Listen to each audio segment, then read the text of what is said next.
Presenting The Complete Orson Welles and the Mercury Theater on the Air in The War of the Worlds by H.G. Wells. This is Orson Welles, speaking from London. as the third man. Stand by. We'll be on the air in 15 seconds, Mr. Wells. Yes, I know. Stand by, everybody. Mercury Theater on the Air presents Orson Welles as Count Dracula in his own version of Bram Stoker's great novel, Who knows Dracula. what evil lurks in the hearts of men? The shadow knows.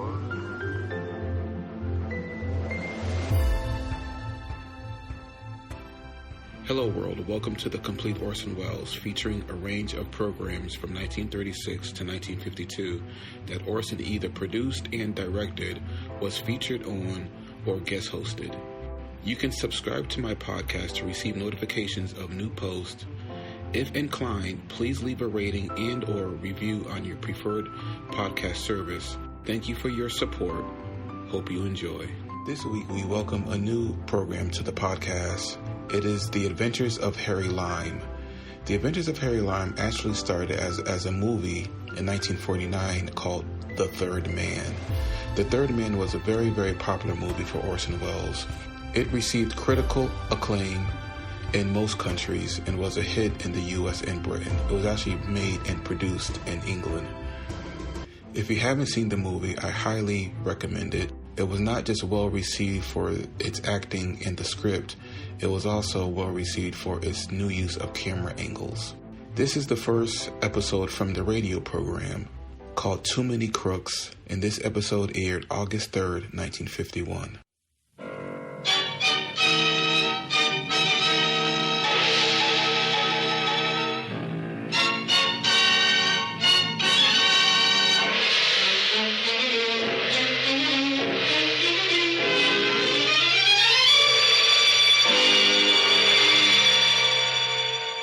Presenting Orson Welles as the third man.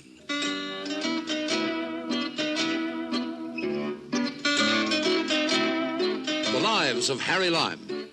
The fabulous stories of the immortal character, originally created in the motion picture The Third Man, with zither music by Anton Karas.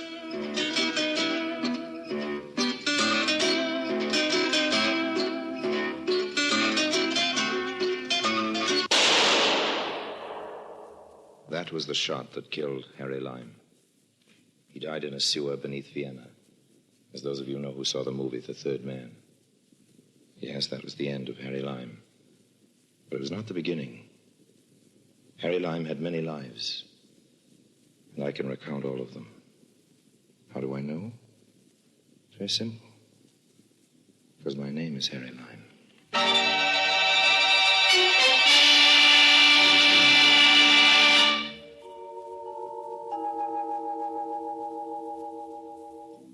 Don't get me wrong, I love Budapest. From Budapest come goulashes and shardashes. Shardashes being something you dance and goulash being something you eat if you go for all that paprika. Me, I love it. So, when I got that telegram, I took the first train to Hungary. Maybe I'd better tell you about the telegram first. Dear Mr. Lime, it said, my bank is going to be robbed and I need your help. It was signed Fekete, evidently a man's name, nobody I knew. I knew all about bank robberies, however, and I was dying to help. Besides, as I say, I love paprika. So I started packing right away.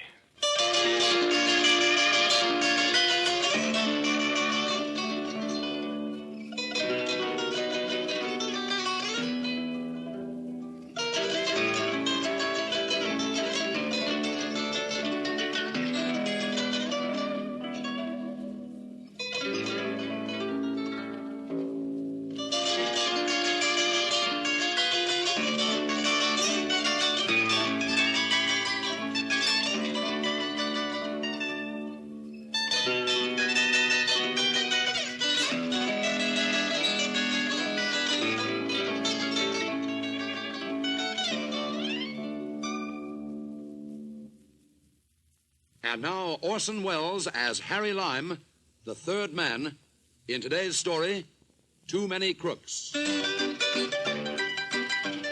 Before calling at the bank, I stopped at a cute little flower shop I happened to notice across the way. Good morning. Would you give me something for my buttonhole? Why, Lily. Lily, what are you doing here? We have some very pretty pink gardenias. Oh, come on, Lily. Don't tell me you don't remember me. And how are all the Corellis? The who? Now, don't give me that, Lily. My name is Lulu. Well, it used to be Lily, and you used to be a blonde. And the Corellis, as you know perfectly well, because you used to work for them, are the best bank robbers in Central Europe. Well, what about it, honey? Here are your gardenias, Harry. Now get out of here. Okay, honey, okay. No need to get in a hassle. I'm telling you, Harry, get out. I never was one to argue, so I took my gardenia across the street and wore it into the bank. Mr. Feckerty will see Mr. Harry Lime. You can go in now, Mr. Lime. Oh, thank you. Mr. Feckerty will see you. Yes, that's what I gathered. This way, please. And Thank you. Oh, Mr. Lime, Yes. will you please extinguish your cigarette? Mr. Feckerty does not approve of smoking. Thanks. I'll bear that in mind. Mr. Lime. Come in and shut the door. There's a drape. Do you mind if I sit down, Mr. Feckerty, or is there a rule against that? Sit down.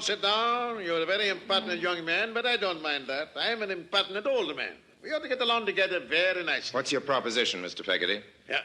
What do you mean? Just what I said. What's your proposition? Listen to me, Lime. I don't make propositions. I consider them. Have it your own way, Feckerty. I'm a big boy now, and I'm not so easily impressed. What do you mean, impressed? All this big desk, double secretary, Mr. Feckerty will see you now. Mr. Feckerty doesn't approve of smoking, busy executive hoopla. May go down very well with the bumpkins who give you their money to invest. But it doesn't mean a thing to me. You sent for me, didn't you? I crossed 3 national borders to get here and lost a lot of time, so don't ask me what's my proposition. What's yours, Mr. Feckerty? Very good indeed. You're just the man I hoped you were. Have a cigar. Wouldn't that be breaking the rules? I make the rules, Mr. Lime, and I don't like cheap tobacco smoke. Nor do I enjoy being forced to distribute these very costly custom-made Havanas to every, what is it you call them, bumpkin, who comes into my office. I think you'll enjoy these. Thanks. Light? Thanks. Good. Now that we're a little more at ease, suppose you tell me something about yourself. Why? What do you mean, why? I wish you'd stop asking me what I mean by everything I say, Feckerty. I said why, and I meant why. You put private detectives on my trail. You found me. You made me a very substantial down payment on services to be rendered. And now, when I get here, you want me to tell you about myself. That's just plain silly, old man. It's obvious that if you went to all that trouble and expense to get me here, you knew about me already. I'm the one to ask the questions, not you. Better and better. Mr. Lime, if you were just a little less notorious as a crook, I'd offer you a vice presidency in my bank. I forgive the insult, Mr. Feckerty. What do you mean, insult? There you go asking me what I mean again. I meant insult. Now, don't you get pompous on me, Lime. You are a crook, a well-famous one. You don't want to deny that? What I don't want is very simple, Mr. Feckerty. I don't want to be a vice president of your bank. Huh? Oh, I follow you now. Don't worry, Lime. Right. I promised you $20,000. That's right. Or its equivalent in Hungarian pesos. Oh, wait a minute. And you'll get it without having to serve as an officer at this You bank. promised me $20,000, old man. There weren't any gimmicks in the agreement about the joke money you folks pass off on each other locally. I know. I carry my own microscope for reading the fine type. Very well. $20,000 it is. Don't you want to know what I expect you to do for it? Mr. Feckerty, you keep making me repeat myself. I told you before that I'm a big boy now. If you're giving me $20,000, I can relax, not worry about asking you silly questions. You're going to get around eventually to telling me what you expect me to do for it. Did you ever hear of a bank giving a reward? Yes, but only after a bank robbery. Exactly. Exactly. Only after a bank has been robbed. I'm reversing the procedure, Line. I'm giving the reward first. Oh, so that's the little caper, is it? You want me to rob your bank for you? Oh, not at all, not at all. A reward is usually given for apprehending the thieves who have robbed the bank. What I want you to do, Harry, I may call you Harry? Certainly, old man. Call me Harry if it gives you any fun. Well, Harry, what I want you to do is to apprehend the robbers before the robbery is committed. Very clever, don't you think so? Have another cigar. In my business, I may get in the way of an awful lot of screwy deals, but I can tell you that never in a long career have I been offered in complete seriousness a loopier proposition than Mr. Feckerty's. It seems the key to the whole affair was Mr. Feckerty's junior officer in the bank, a certain Mr. Fodor. Ladislaus Fodor is the full name, Harry. He's one of our vice presidents. I see. And I tell you this right now, the man is an unprincipled criminal. Oh? Come here, and I'll show him to you. Come this way. You can see him through the glass panel. There he is. There he is. Oh, that one. Second desk to the right. With all those silly hairs pasted over his bald head. That's the man. He doesn't look very dangerous to me. Fodor? Dangerous? He has the brain of a backward bird and the charm of a worm. Now that I look back on it, I can't imagine how I ever persuaded myself to be jealous of her. Jealous? I don't follow you, old man. If I have a fault, Harry, it is this. I do tend to be jealous. Lulu often chides me about it, and I have promised to curb the instinct, but there, there's a part of my character. Lulu? You mean the girl in the flower shop across the way, that Lulu? She is the only Lulu I know, Mr. Lyon. How does it happen that you are acquainted with her? You see this carnation? I see it, yes. Lulu sold it to me, overcharged me scandalously, as a matter of fact. Well, Lulu is a working girl. She must live. How does it happen you know her? What makes you think I do? You know her name? Oh, one of the other customers called her that while I was still in the shop. As it happens, it was this little fellow you've just pointed out to me over there, the vice president, Fodor. Third vice president. I hate to keep harping on these commercial matters, Feckety, old man, but just how does my $20,000 reward come into the picture? Let us retire to my inner office, Harry. I never tell you. Okay, Come. old man. Sit down, please, Harry. Have another cigar. My pockets are bulging with cigars now, old man. Let's concentrate on the 20,000. Certainly, certainly. Oh, Miss Carver. Miss Carver. Yes, Mr. Feckety? No matter who calls, don't disturb me. Not on any account. I'm having an important conference. Yes, Mr. Feckety. Oh, jealousy, Harry. Jealousy is a terrible Yes, thing. yes, certainly is. Now, about this reward. Jealousy is the green-eyed monster who doth mock the meat it feeds on. That's how the poet Shakespeare expresses the it. poet Harry. Shakespeare said a mouthful, and now... But still, if it had not been for jealousy, I would never have followed this Fodor into Lulu's shop. And if I hadn't done that, I would never have discovered the digging. Digging? What digging? What would you say, Harry, if I were to tell you that running under the street from Lulu's flower shop to this bank, there is a tunnel? A tunnel? What would you say if I told you that? Well, I'd say, well, what do you know? That's what I'd say. That's what I said when I found out about it. And that's why I say now that I mustn't ever forget to be grateful to jealousy, particularly since I've discovered that there's nothing between Lolo and Fodor. Or nothing serious, that is. And do you know what I'd say to that? No? A couple of rude words. Yeah, but why? Why? You find them scrabbling away together like a couple of chubby moles, digging away in the general direction of your bank vault, and you say there's nothing serious between them? There isn't, I'm sure of that. I have Lulu's file. And besides, what could she possibly see in a fat little nonentity like Fodor? No, the only one who thinks it's serious is Fodor. And that's the whole point. Fodor is a dupe, a mere cat's paw in the conspiracy. Oh, yes? And who's the mastermind? I am. Uh-huh. And what does Fodor think about that? He languishes in ignorance. He knows nothing. And to think that he aspires, he dares to aspire to my position in the bank. But how does Lulu fit in? I must tell you that Lulu has given me some reason to hope that she will someday make me the happiest man in the world. And how would she do that? By giving up Fodor or sending you a big bouquet of roses? Let's get down to cases, old man. Wedding bells can ring out from Buda to Pest and back again, but I won't be there to throw any rice unless I get paid. What is it exactly you want from me? Lessons on how to help Fodor and Lulu rob your bank? Fodor's going to do the robbing, and besides, it isn't my bank. I'm only a salaried And officer. then Fodor gives you the money to give to Lulu, is that it? Certainly not. That would be silly. That's just what I was thinking. No. Every day, Fodor is supposed to take the paper money from the various cages and place it in the vault. Yeah? This is his responsibility. Yeah? Tonight, however, he will not do this. He will leave the money outside the vault, hidden in a large filing cabinet. Oh, yeah. Oh, the entire plan has been carefully worked out, I can assure you. All I can say is this Fodor of yours is a very cooperative type of cat's paw. Don't call him this Fodor of yours. He isn't. He's no Fodor of mine. Have it your own way, old man. What comes next? You, I suppose, huh?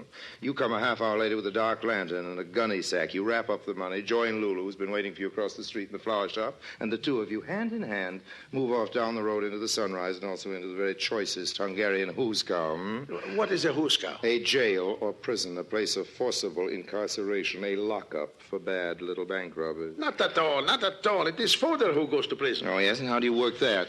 That is one of the things I want you to arrange. Oh, I see. I'm going to have to earn that $20,000. I think we'll start by having it deposited in my name and in somebody else's bank, old man. Why now? And why another bank? Well, every bank in Budapest isn't going to be robbed tonight, so I think I'd prefer one of the others. And I'll take it now because I know you wouldn't want me to go to the police with what is, after all, a fairly sordid little story. Go to the police, but that's blackmail. Oh, watch your language, old man. Blackmail's a nasty word. You know, all I want is protection for my poor little $20,000. I'll give you service for it, too, but I want to be absolutely positive that you're ready to meet your payroll. Very well. You'll have your money, but you will help me. I'm going to need a few more solid facts, old man. Well, it all began with this insane jealousy of mine for Fodor. Oh, yeah? I took to following him. He used to go into Lulu's flower shop at night long after it was closed. And one time he left the shutter unfastened and I went in. There were no lights in the shop itself, but I could hear voices from the basement below. I opened the trapdoor very carefully so as not to be heard. And what do you think I saw? You saw Lulu, Fodor, and three men all hard at work digging a tunnel. Yeah. How did you know? I didn't, I guess. After all, you told me there was a tunnel. But the 3 men, how did you know about them? Still guessing. It's pretty obvious that Mr. Fodor and Lulu couldn't dig much of a hole without getting some help. Tell me this, it was Lulu who persuaded you to call me in on this deal, wasn't it? How did you know that? Still just guessing, old man, just guessing. Now, let me guess on for a minute and stop me when I'm wrong. When you saw what Lulu and Fodor were doing, you went home and brooded for a while, and then a few days afterwards, you confronted her. It was the next day. Oh, okay, it was the next day. And Lulu admitted she was planning to rob the bank, but said she was just using Fodor, and you were the only one she really cared about. And if you joined the party, it's you she'd run off with, leaving Mr. Fodor holding the bag. An empty bag. How am I doing? Oh, you're a clever man. Sure I am. That's why Lulu had you send for me. You see, the idea is that Fodor will hide the money outside the vault and leave. Then, according to the arrangement, as he understands it, Lulu will come through the tunnel at night with her helpers and take the money back under the street through the tunnel. Who did she tell Fodor these helpers were? She said one of them is her brother and the other 2 are cousins. And what did she tell you? That's what she told me. Why? Nothing, old man. Nothing at all. Just give me one more guess, Oh, go ahead. After Fodor leaves the money, what you do is crawl back through the tunnel with a sack of currency clenched in your teeth. But no, that wouldn't make any sense, would it? You'd run into a couple of brothers crawling in the opposite direction. I'm not to have anything to do with the tunnel. Oh. You see, Fodor leaves the money out just before closing time. That way, he's implicated, and we have a scapegoat. So there's nothing to stop me from letting myself in with my key at night and walking away with the money. Who could suspect me? It's a perfect crime, Harry. Wouldn't you say so? Yes, it's quite a crime if you look at it in one way. But tell me about the brothers. What are they supposed to think about all this? Oh, they don't know about it. Lulu hasn't told them. But the news will reach them eventually, and what then? They must be implicated somehow, along with Fodor. But I must be protected, and Lulu. That's what you're here for, Harry. Have another cigar.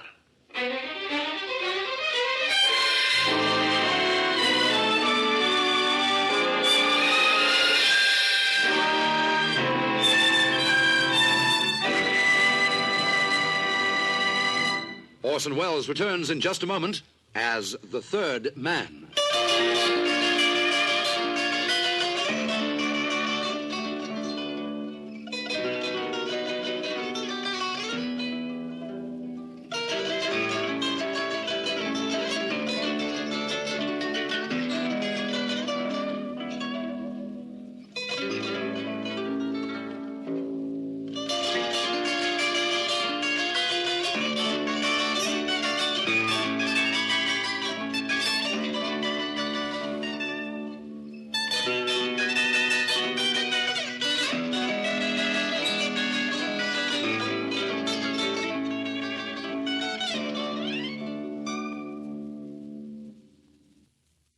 And now, Orson Welles, as the third man, continues with today's story, Too Many Crooks. Naturally, the first thing I did after making my farewells to Mr. Feckerty was to go across the street and pay a call on Lulu. Harry, Yeah? listen to me carefully. I'm listening, honey. There's a little cafe on the hill above the old city. You know the place? There's a gold rooster on the roof. Well, what about it? Go there and wait for me. You never can tell when Fodor or Feckerty will be bursting in here. They keep jumping across the street to check up on each other and buying geraniums. Go to the cafe and I'll be with you as soon as I can close up What here. about the boys below? Oh, what do you mean? The construction crew, the Corellis. Oh, Feckerty told you about the Corellis? I would have found out anyway, Lily. Lulu. Okay, what happens to them if you shut up the store? Isn't there a way out? No, but they won't be finished work before I'm back. And besides, what they don't know won't hurt them. Lily, or rather Lulu, it looks to me as though just about everybody around here is due to be hurt by what they don't know.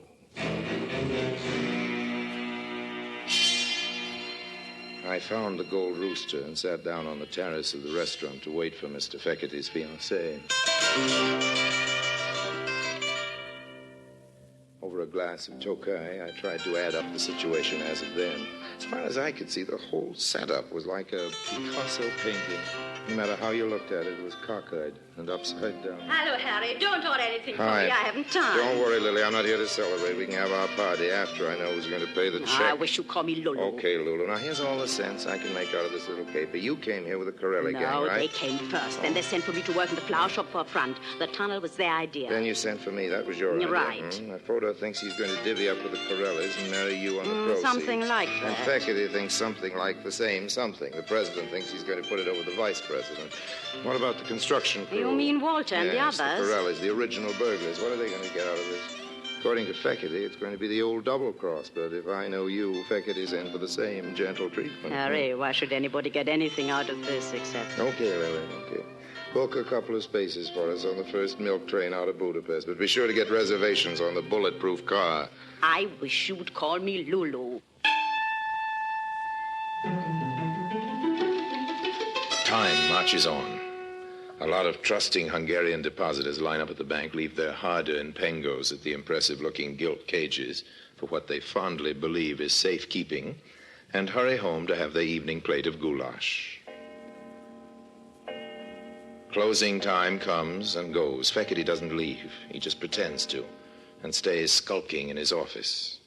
Meanwhile, Fodor takes the big packages of pengos, which, as you know, is Hungarian for money, dutifully to the door of the vault. He slams the vault loudly, this being for the benefit of the janitor, who is deaf anyway and doesn't hear, and quickly stows the loot in the empty filing cabinet which he has thoughtfully left nearby for just this purpose. He then goes home and passes a very restless night.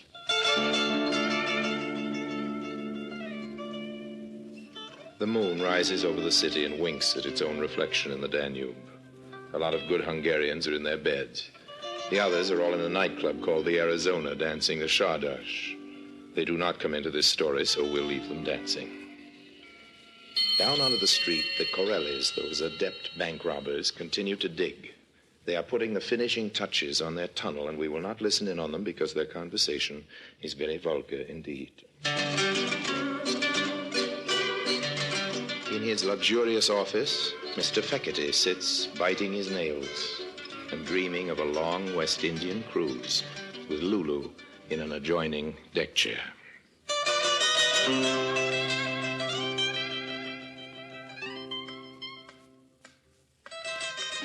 As the gang in the tunnel understand it, when the clock strikes 12, they are to open the secret trap door which they have previously prepared inside the bank, a section of tiling near the vault, go to the filing cabinet and take out the money which Fodor has left there, thus eliminating the noise and inconvenience of breaking into the vault, and, first closing the loose tile after themselves, scuttle back with the loot under the street into the flower shop, out into the night, and as far away from Hungary as possible. As I say, that's the way the gang in the tunnel understand it. This is also the arrangement as Mr. Fodor understands it, with a trifling difference that he expects Lulu to stop by for him with his share of the profits. Like Mr. Fekete, he is biting his nails and dreaming of tropical cruises. And what of Lulu? What of Lulu, indeed? It is Lulu's little plan to foozle everybody, Corelli, Fodor, and Fekete. She's led them all on to just this point. It is the point of departure. Lulu's departure. Lulu and all those neatly wrapped packages of pengos. The trouble is, it's all just a little bit too much for one little girl to handle alone, so Harry Lime's been sent for. Harry is supposed to assist at the general foozling of one and all, and then, in due time, of course, he's to be foozled as well. Lulu will send Harry off to mail a postcard, and when he gets back, Lulu will have continued her travels alone, with nothing to keep her company but the loot. That, as I say, is the way Lulu understands it. The clock, high in the steeple of San Stefano, strikes 12. This is the signal. Mr. Corelli, that celebrated expert, with his two able assistants, starts toward the bank. The tunnel was not built for comfort, and the going on hands and feet is a trifle rough. There's a bit of genteel cursing, but hearts are high. At the sound of the clock, Mr. Fekete removes the bound bundles of money from their place of safety and checks once again the bolts and fastenings which keep the loose tile in its place. In the darkness, Mr. Fekete smiles. He is satisfied that, contrary to the Corelli's expectations, the bank end of the tunnel is firmly and irrevocably closed. Still smiling, he starts toting the money toward the side door for which he, Mr. Fekete, is the perfectly legal possessor of a key. On the outside, Lulu, with a high-speed car, is supposed to be waiting for him. Unfortunately, however, a moment earlier, Harry Lime, on the flower shop end of the tunnel, has persuaded Lulu to go down for a moment and tell the boys not to try lifting that trick tile for at least a half hour. Lulu hates herself now for not having analyzed the merits of this suggestion. She has plenty of time now to think this over because foxy old Harry in the flower shop has bolted down the trap door. The clock has stopped striking, of course, and Mr. Fekete pops out of his bank looking for all the world like a jolly Christmas shopper with his arms loaded with bundles.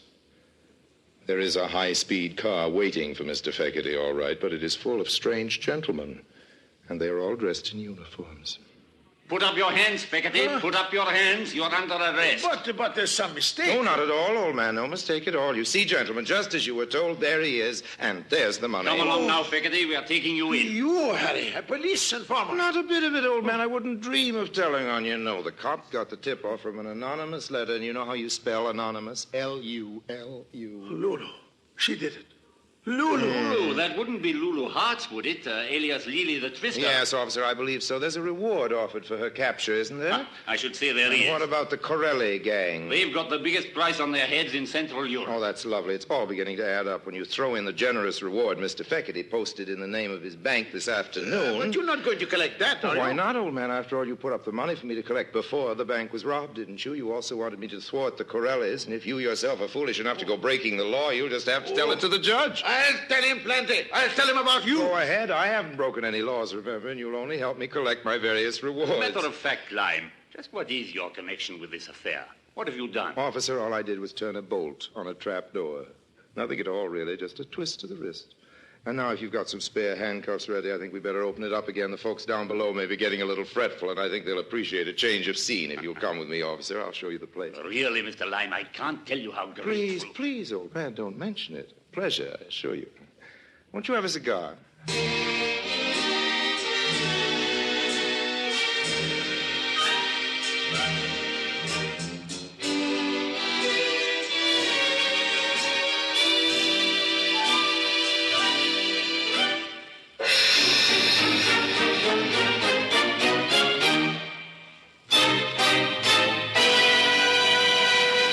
Harry Lime returns in just a moment.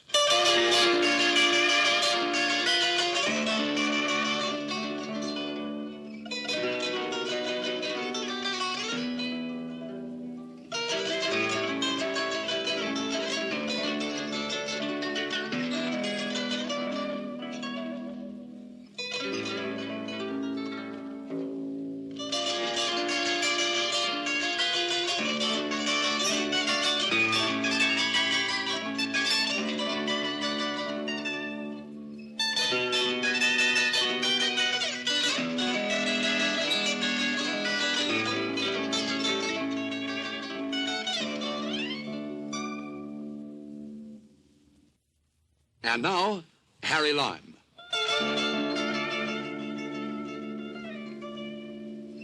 You know, friends, I had thought of substituting those fat packages of Pengos for the same weight of old newspapers. But the rate of exchange wasn't so good on the Pengo just then, so I resisted the temptation. After all, as Mother always said, too many crooks spoil the goulash.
Thank you for listening to and showing your support for my podcast. If you would like to receive notifications of when new episodes are posted, please subscribe to my channel. Subscriptions are 100% free, and they really help me get an idea of how I'm doing. You can also go to my website where you can listen to all of my podcasts for free, and you can also download episodes for free. The website is otr.dwayne.media. There is also donation information on there if you want to show your support or become a patron. You can email me at info@otr.dwayne.media. I'm also on Instagram at dwayne.otr. Well, hope you enjoyed, and until next time, stay safe, wish you well, and as always, peace.